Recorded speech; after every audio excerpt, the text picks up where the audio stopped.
Marriage vows are easy to make, but not so easy to keep. Well, aren't you a strapping lad? If a woman craves more from life than love. A young mom sees her family as an obstacle to freedom. They had to put him back together for the funeral. A housewife has a secret addiction. Murder. This was something that she did, something that she enjoyed, something that she liked. Just give it time, okay?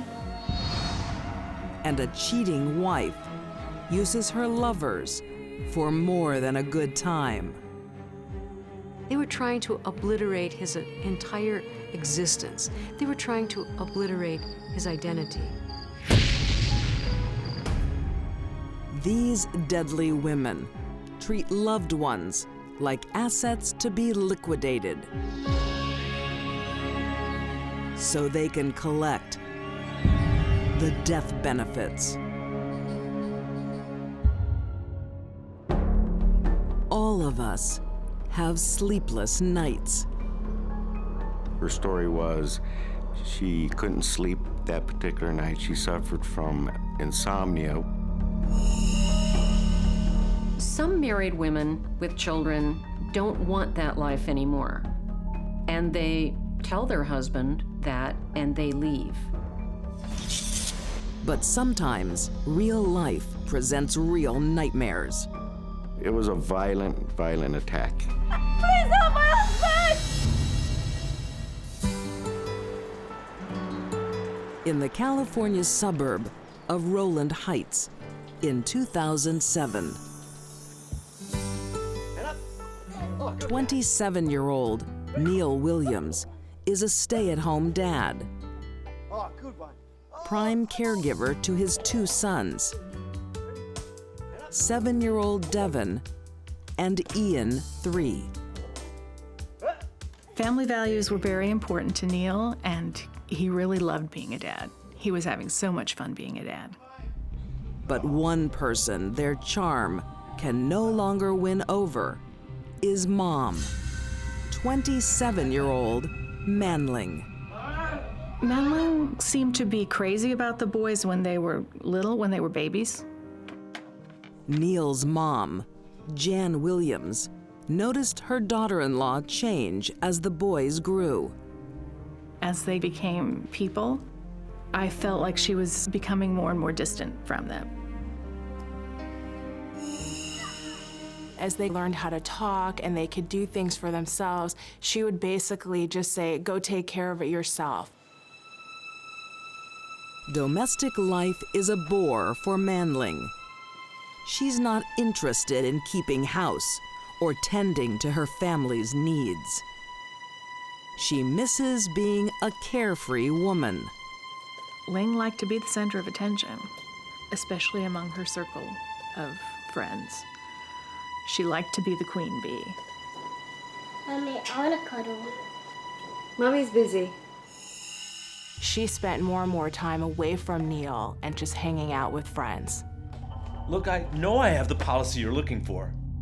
To gain her freedom, Why don't we just meet Manling up for finds a coffee? job as a waitress and insists her husband works from home, selling insurance. I got it right here. Listen to this. Oh, okay, I'll contact you tomorrow to thank you. The insurance was his business, but it wasn't going very well at all. Neil has more interest in collecting exotic swords than being a salesman. He is not earning much money, and they are relying on Manling's meager wages. They were strapped for money. There was some financial issues going on. I'm doing my best. Oh, well, your best isn't good enough. I'm sick of doing everything for this family. Some married women with children don't want that life anymore. And they tell their husband that and they leave. I want a divorce. Ling, don't say that. You and the boys are everything I've got. He loved her very much. He loved his family. He came from a single-parent home himself, and he wanted his kids to have both parents in their lives. Manling agrees to stay, but her heart isn't in it. She keeps thinking about an old flame.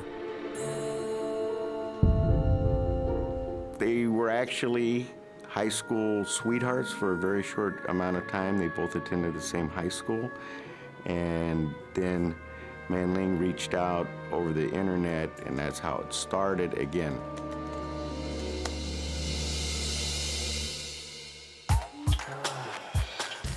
A week later, Manling attends a high school reunion for two.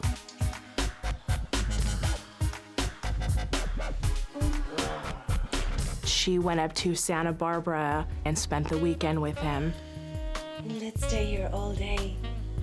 Really? Mm-hmm. You might get sick of me. No way. That'll never happen. That relationship did a lot for her, and it offered her in her mind the freedom she wanted. I thought it was very cold when I found out later because she had asked me to watch the boys that weekend. I mean, who asks their mother-in-law to take care of their kids while they go off and have an affair? Manling is far from caring. This is where she wants to be. But in the cold light of day, her lover is having doubts. Let's go away next time. Ling, there is no next time. What do you mean? He started feeling bad about it because she was married with children, and he wanted to break it off. You're married, you have kids. But I love you. Ling. No, please. Manling has enjoyed a slice of liberty, a taste of freedom, and now it's gone. There's only one place to go: home. I think Manling unraveled at the idea of losing her lover. I think in her grief over the loss of that relationship was more than she could bear. That was probably the catalyst for what was to come.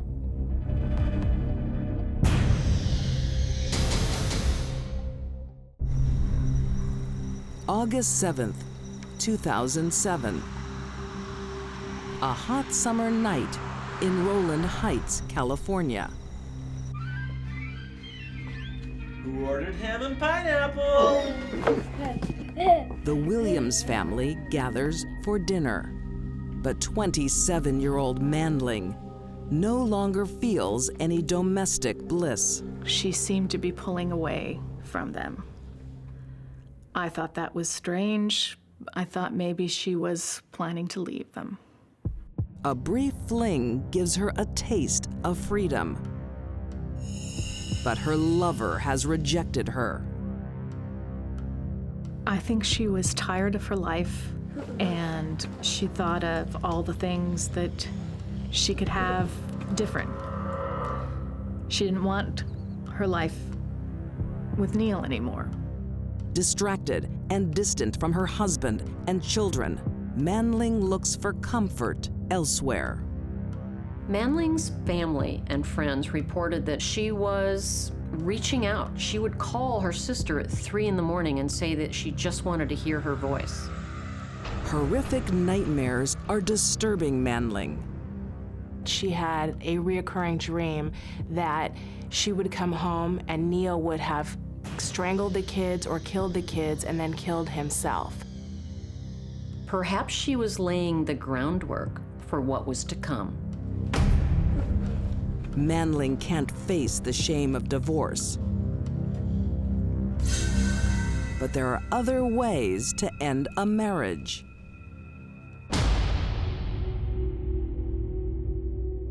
She waits for Neil and her 2 boys to go to bed.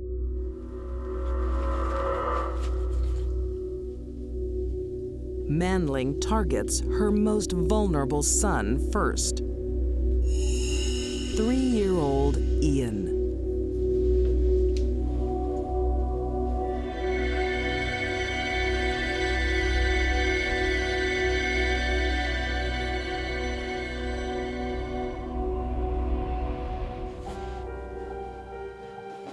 She put the pillow over little Ian's face first and killed him.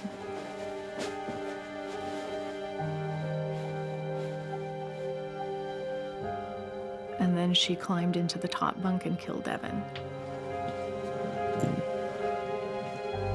Suffocating each one of her children separately for the amount of time that it took to kill them with her own hands is beyond any words.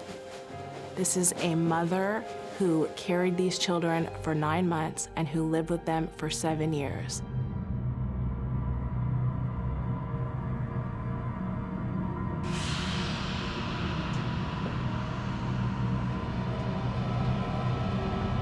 There were other swords in that room as Neil collected them, but she chose the largest sword and the most dangerous. I think Manling probably blamed her husband for her plight as she saw it. Being a mother saddled with 2 kids, a husband, it wasn't what she wanted. I think she snapped.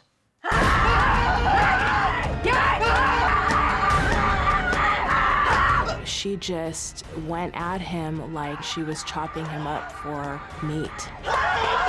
Neil tries to flee, but can't escape his wife's fury or the blade she wields.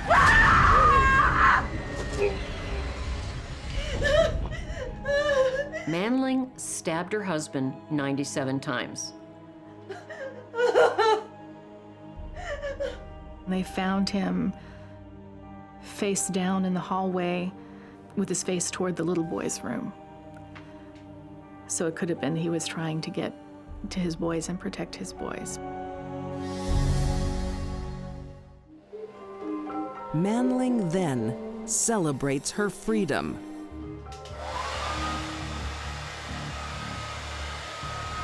She heads out for drinks with coworkers.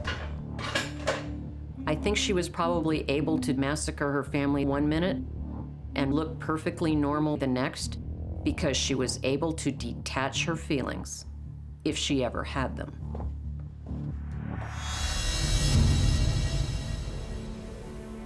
When she returns after a very late night, she prepares for the performance of her life. She leaves the house at dawn for a quiet smoke. Her story was she couldn't sleep that particular night. She suffered from insomnia. Then she returns home to discover her family dead. Help! Help! Please help my husband!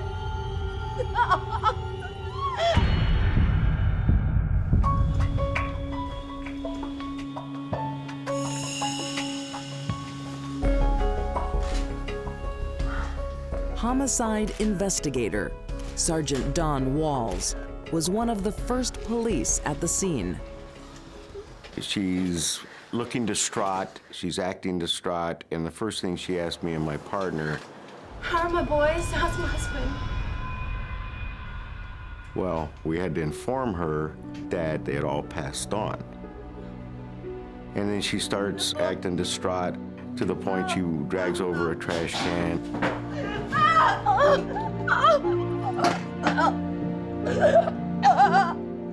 But seasoned cops aren't fooled so easily.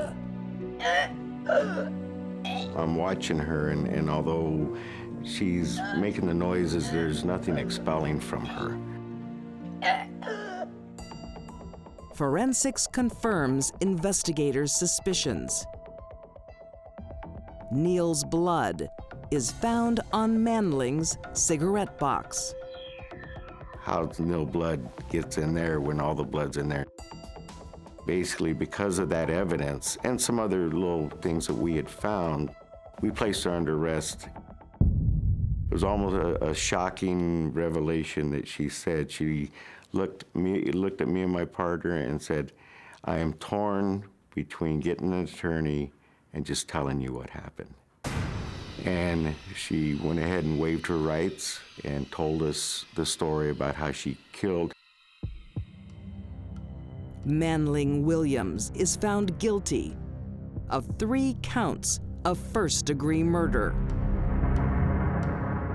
On January 19th, 2012, she receives her sentence, death. I don't think society would ever be safe with Manling among us. She killed her entire family. If she snapped once, what's to say it couldn't happen again? The cost of a woman wanting freedom. 3 innocent lives stolen. I miss Neil, I miss the boys, I miss them every day. All those milestones, all those hopes and dreams, she stole them not just from them, but she stole those things from us too. To see the boys grow, play soccer or play baseball, go to the first dance, learn to drive. All of those things will never happen now. Manling is currently on death row in the Central California Women's Facility.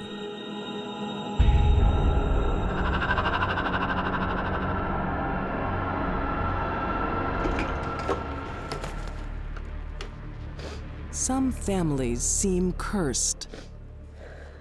She truly loved her last husband. She loved him to death. They suffer losses too great to overcome. A death that was horrible and anguished and filled with pain. And too horrific to understand. This was something that she did, something that she enjoyed, something that she liked. This'll make you feel better.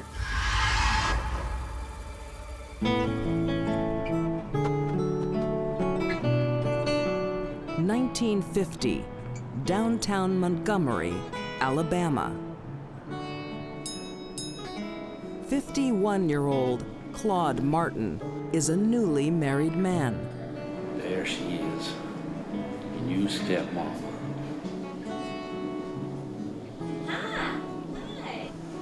Awash with happiness, Claude brings his 30-year-old son, Bud, to meet his new wife.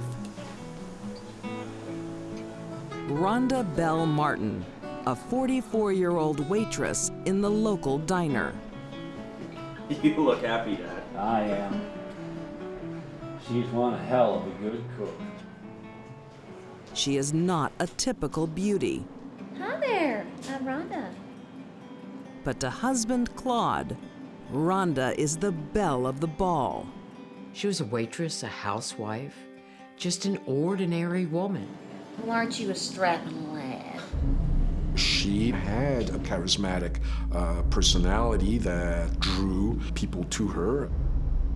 Rhonda has an adoring new husband and a handsome new stepson. Can I get you something? You know what? How about I get you something special, okay?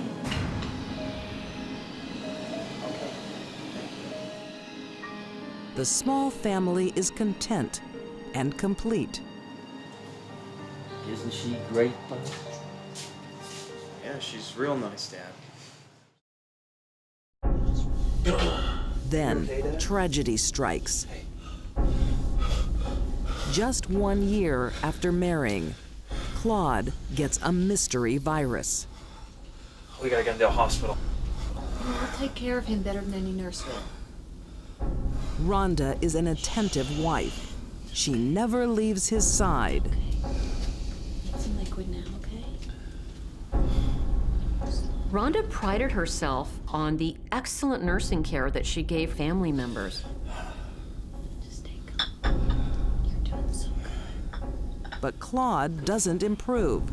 Rhonda's love can't save him. You're doing so good. Doctors are at a loss. Claude? Claude? To lose a husband is devastating, and most widows would be grief-stricken. But Rhonda quickly finds solace in the arms of forbidden love. After he died, she had her eye on her own stepson. And she started hanging around with him and being sexually involved with him, which is kind of strange for any stepmother to do. The mother and stepson's love affair is scandalous. Oh, she is just shameless. Her own stepson. But Bud doesn't care. He's fallen for the same charm that snared his father. Amazing. You know, she might have been a little bit more promiscuous than the average woman in that period, so she had no trouble drawing men into her circle. Rhonda was very skilled at luring men into her web. Close your eyes. Despite the close family ties and age difference, within months, Bud proposes. Okay, you can open them. Oh my God! Oh my God! What do you say? Will you marry me? Yes! Yes! Oh my God! Put it on! In the early 50s, it was a bit outrageous for any woman to marry a man 20 years younger. And that was the age difference between Rhonda and her new stepson. I'm getting married! Ah! You gotta be kidding me. Claude must be turning in his grave. Congratulations. Thank you. Bud and Rhonda enjoy 4 years of marriage. But in 1955, tragedy strikes again. Bud is sick. Bud suffers for nearly a year. Eventually, he becomes paralyzed, and nobody can figure out what kind of affliction is affecting Bud.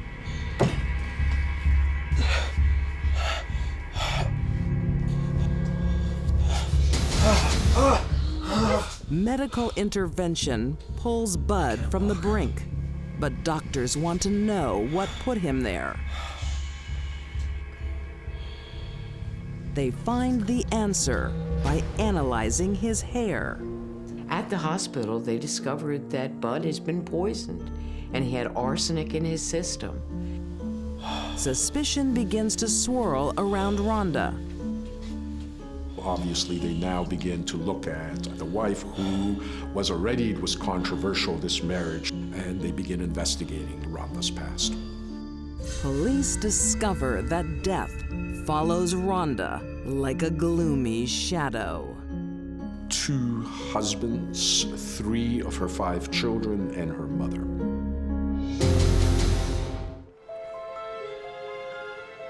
(1956), Montgomery, Alabama.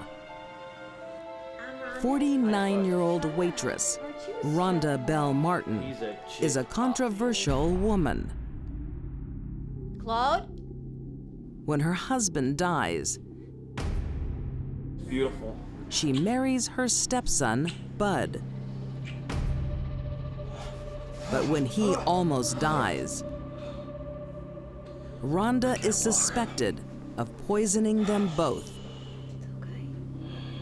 When police investigate her past, they find something even more shocking.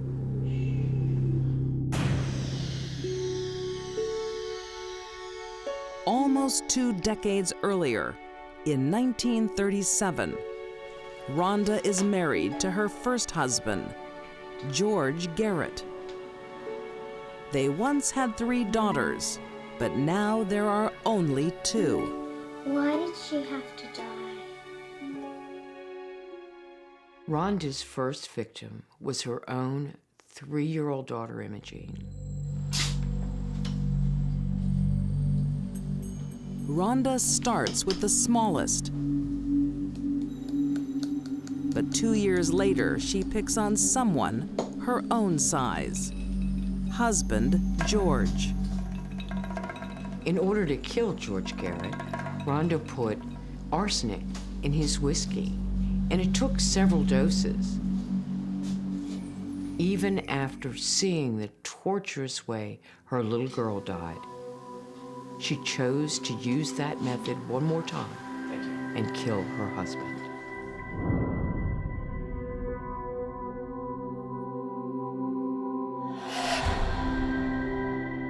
Rhonda used a method of murder very common among women serial killers: poison. It allows the killer to poison their victim and then move away and let the poison do the dirty work. The killings seem even more senseless because Rhonda isn't getting any real financial reward. She made very little money. I think in one case, the most she got was insurance policy that actually covered only the funeral.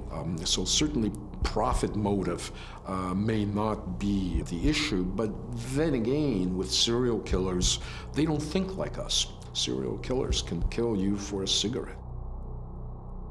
When a killer feels they have power over another person's life to let them live or kill them, that can be very heady stuff. And when they do it, they like it. For Rhonda, the benefit of death is death itself. The fact that they like it reinforces that they will do it again, and it becomes a compulsive behavior. Once Rhonda starts, she can't stop. Her next victim is her 6-year-old daughter, Anne. This will make you feel better. Thank you. This time, she killed another one of her own children by putting ant poison in her milk.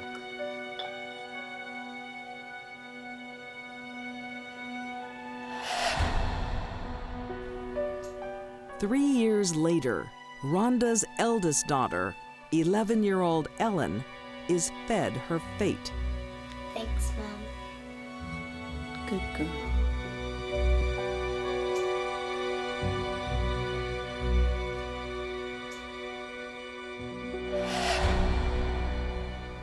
Rhonda's not finished with her poisonous potions. She now turns on her own mom, Mary. Once again, she used her favorite, arsenic, and delivered a death to her mother that was horrible and anguished and filled with pain. It didn't bother Rhonda one little bit. In 7 years, Rhonda stole 5 lives, and no one suspected her for 2 decades. Until they go back to their graves. It was easy to investigate this case because all the bodies were buried very neatly in the same cemetery plot. There was this carnival atmosphere as they exhumed the bodies.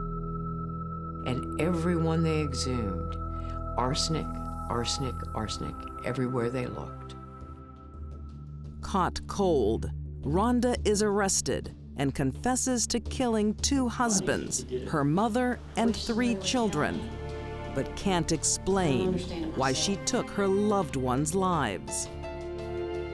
I can understand someone saying they don't know why they did a killing, but Rhonda kept doing it. I think she simply didn't want to admit that she liked it. But there is one truth Rhonda can accept. No one is safe unless she's behind bars. You think you're gonna get out of this place? I don't want to get out of this place ever. Rhonda was so aware of her compulsion to kill, she actually advised prison authorities that if she were released, she probably would do it again. But she isn't in prison for long. A jury finds Rhonda Bell Martin guilty of murder. Her obsession with death leads to her own execution. on October 11th, 1957. She leaves the living a present, her brain. I think Rhonda wanted her body donated to science so that her brain could be studied, kind of as a grand gesture on her way out. It was also another way of not taking any responsibility for the murders. Kind of like, the devil made me do it. Maybe you'll find him in here. Some women go looking for danger. She would routinely pick up men for sexual pleasure. Some will pay for it. How does 45,000 sound? They were not serious professional hitmen, and they certainly weren't brilliant guys. And some invited home. She wanted James dead, and she didn't care how it happened.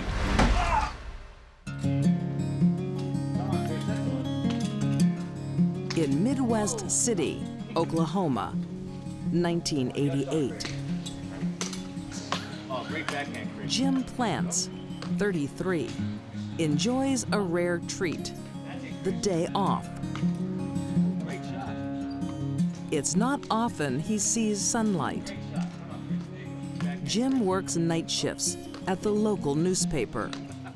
He was a skilled blue-collar craftsman, I guess you would say. And they lived in a suburban house, so he was apparently a good provider for his family.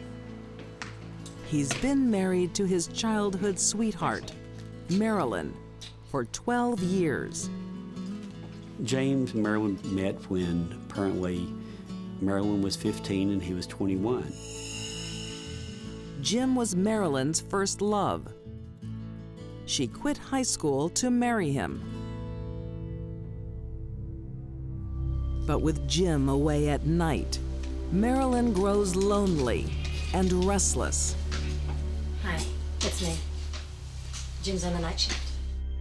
Loneliness is easily remedied if you trawl the streets for sex.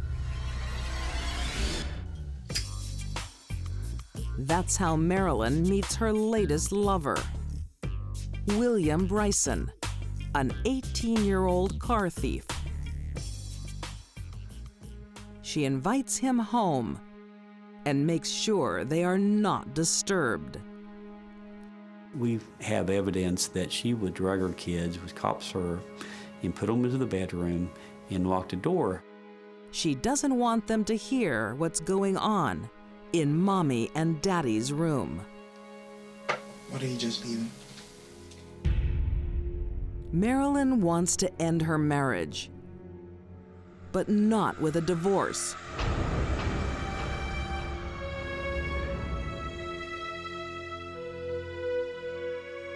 Mr. Plantz, wanting to take care of his family, raised his insurance from approximately $100,000 to well over $300,000. She knows that Jim's worth more to her dead. Marilyn hatches a plan with her lover and his 18-year-old friend, Clinton McKimball. I'll definitely make it worth your while. Bryson and McKimball were best friends. Neither one of them finished high school, but they were involved in just petty crimes. Marilyn makes up horror stories about how her husband treats her badly. Marilyn was able to convince both Bryson and McKimball that her husband was beating her and abusing her. But they were only 18-year-olds. It was easy for her. She also offers the teens a large sum of money. How does 45,000 sound? But they were no match for Marilyn Plantz. She was able to wrap them around her little finger.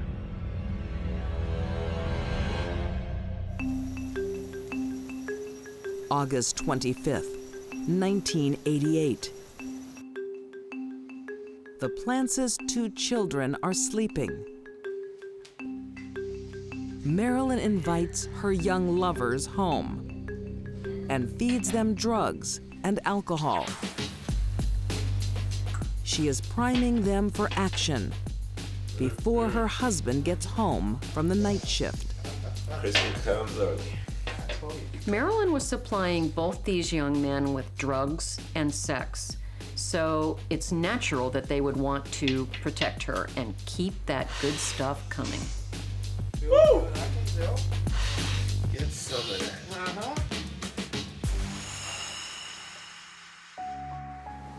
I'm off to bed. I'll leave you to it. Marilyn doesn't want to dirty her own hands. Marilyn wanted James dead, and she didn't care how it happened. She had ice in her veins.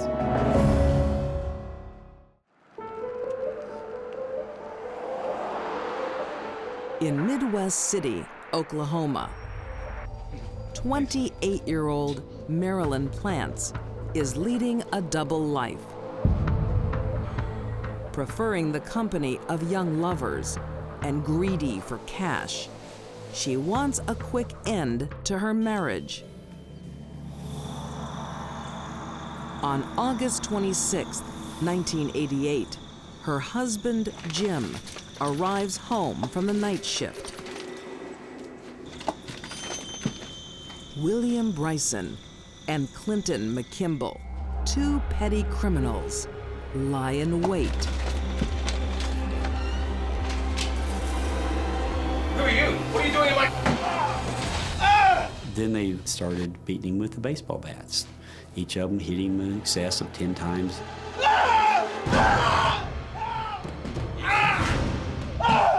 Jim Plantz was thinking the whole time that he was being beaten that these people were going to attack his wife and family. But Marilyn is safe and sound and listening. Marilyn would have heard everything that went on. The baseball bats hitting the door where she was behind. Stop! With the dirty work done, Marilyn moves on to phase 2. Marilyn knew that if her husband died in an accident, that the life insurance would pay double. What do we do? You burn him.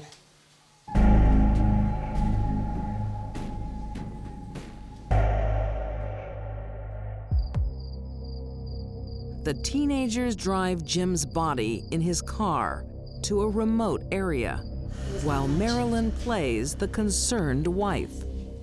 First thing they did, they thought they could blow up the car by putting a rag and lighting it within the gas tank.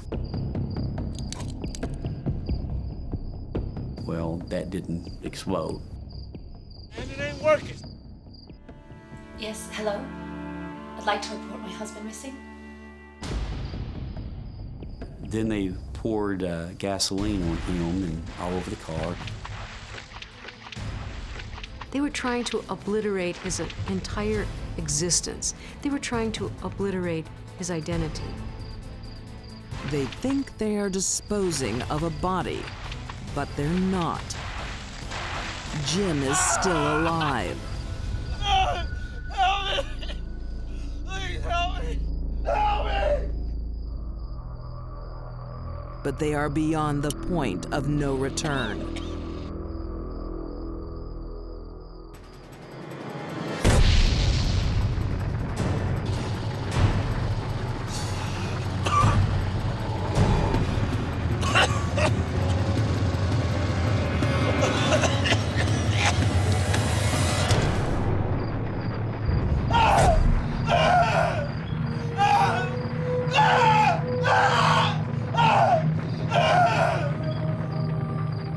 Evidence indicate that he was alive at the time that he was being burned. He was burned, charred, but with his left foot out the door, and the door was ajar as he was trying to get out.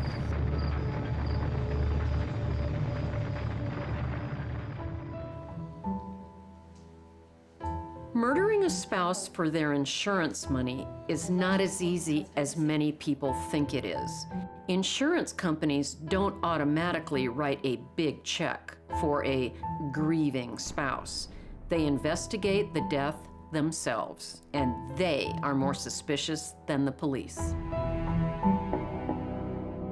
But it won't be the insurance company who gets the first clue.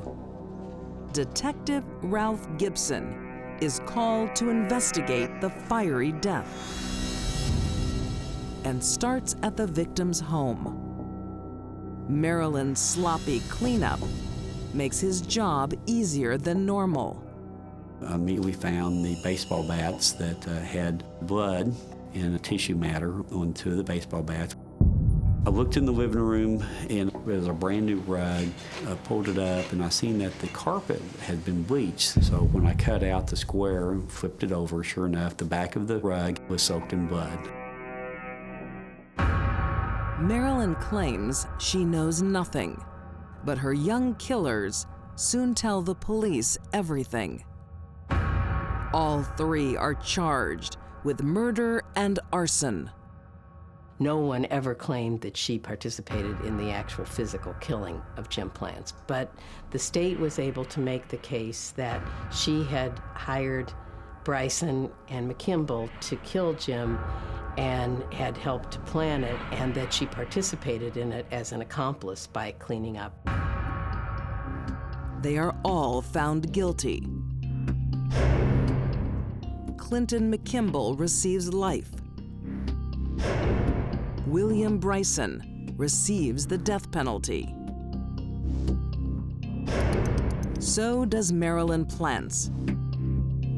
On May 1st, 2001, she is executed by lethal injection. There's very few pure random killings. They're tied to money, they're tied to relationships, and they're tied to love. This one had all three. In the end, Marilyn didn't get the life insurance money. She got a needle in her arm. I believe Marilyn deserved a death penalty. Actually, I think she earned it. These women's desires were more important than the lives of loved ones. Manling Williams wanted freedom more than her family.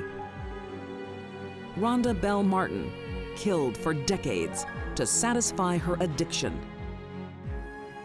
And Marilyn Plantz cashed in her husband's life for his life insurance. These deadly women only cared about themselves. They had no qualms eliminating family so they could collect death benefits.